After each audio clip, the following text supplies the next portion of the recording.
விஜயநகரத்தில் ஒரு விசித்திரமான சம்பவம் நடந்தது. ஒரு சிறிய குழந்தை அரண்மனைக்கு வந்து அரசர்தான் திருடன் என்று கூச்சலிட்டது. முழு மன்றமும் உறைந்து போனது. அந்த குழந்தை பொய் சொல்கிறதா அல்லது அதற்கு பின்னால் ஒரு பெரிய உண்மை இருக்கிறதா? அதை கண்டுபிடிக்க தெனாலிராமன் மட்டும்தான் முன்வந்தார். விஜயநகரத்தில் ஒரு அமைதியான காலை. அரண்மனை வழக்கம் போல செயல்பட்டு கொண்டிருந்தது. மந்திரிகள் ஆலோசனை, காவலர்கள் கவனம். அந்த நேரத்தில் ஒரு சிறிய குழந்தை அழுகையுடன் ஓடி வந்தது. அவன் ஆடைகள் சின்னஞ்சிறியதாக, முகம் களைப்பாக. அவன் நேராக மன்றத்துக்குள் வந்தான். அரசரே, எனக்கு நீதி வேண்டும். மன்றம் முழுக்க அமைதி. அரசர் சற்றே ஆச்சரியப்பட்டார். என்ன விஷயம் குழந்தையே? அப்போது அந்த குழந்தை, நீங்கள்தான் என் பொருளை திருடினீர்கள். இந்த வார்த்தை கேட்டவுடன் மந்திரிகள் கோபமடைந்தனர். இது என்ன பேச்சு? அரசரை குற்றம் சொல்றியா? காவலர்கள் குழந்தையை பிடிக்க முயன்றனர். ஆனா அரசர் கையை உயர்த்தி நிறுத்தினார். அவனை விடுங்க, அவன் பேசட்டும். அரசர் அமைதியாக கேட்டார். என்ன எடுத்தேன் நான்? குழந்தை கண்ணீருடன் சொன்னது. என் பொம்மை. மன்றம் முழுக்க சிரிப்பு. இதுக்காக இவ்வளவு நாடகம்? ஆனா தெனாலிராமன் மட்டும் சிரிக்கவில்லை. தெனாலிராமன் அந்த குழந்தையை கவனமாக பார்த்தார். அவன் பேசும் விதம், அவன் கண்கள். இது சாதாரண குழந்தை இல்ல. அரசே, இவனுக்கு ஒரு வாய்ப்பு கொடுங்கள். மன்றம் அமைதியானது.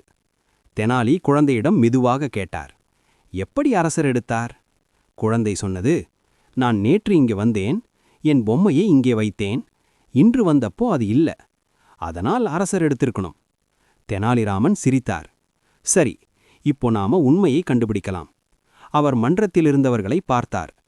நேற்று யார் யார் இங்கே இருந்தார்கள்? ஒவ்வொருவரும் தங்கள் பதில் சொன்னார்கள். ஆனா ஒரு காவலர் மட்டும் சற்று பதட்டமாக இருந்தான். தெனாலி அதை கவனித்தார். அவர் மெதுவாக ஒரு திட்டம் போட்டார். அரசே, ஒரு சிறிய சோதனை செய்யலாமா? அனைவரும் ஆச்சரியமாக பார்த்தார்கள். தெனாலி ஒரு பெரிய பெட்டியை கொண்டு வந்தார். அவர் சொன்னார், இந்த பெட்டிக்குள் உண்மையை கண்டுபிடிக்க ஒரு சக்தி இருக்கு. மந்திரிகள் குழப்பம். ஒவ்வொருவரும் உள்ளே கையை வைத்து பொம்மையை யார் எடுத்தார்கள் என்று நினைத்தால் பெட்டி சொல்லும். அனைவரும் ஒருவருக்கொருவர் பார்த்தார்கள்.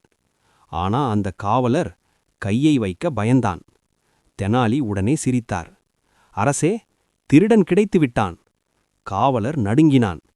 மன்னிச்சிருங்க அரசே, நான் தான் எடுத்தேன். என் குழந்தைக்கு அந்த பொம்மை பிடிச்சிருக்கு. மன்றம் அமைதியானது. அரசர் கோபமடைந்தார். ஆனா தெனாலி சொன்னார், அவனை தண்டிக்கலாம். ஆனால் அவன் ஏன் எடுத்தான் என்பதையும் புரிந்து கொள்ள வேண்டும். அரசர் குழந்தையை பார்த்தார். உன் தைரியம்தான் உண்மையை வெளிச்சத்துக்கு கொண்டு வந்தது. காவலருக்கு சிறிய தண்டனை. ஆனா அவன் குடும்பத்துக்கு உதவி. தெனாலிராமன் சிரித்தார். சில நேரம் சிறிய குரலும் பெரிய உண்மையை சொல்லும். உண்மை பேச தைரியம் இருந்தால் நீதியும் வரும்.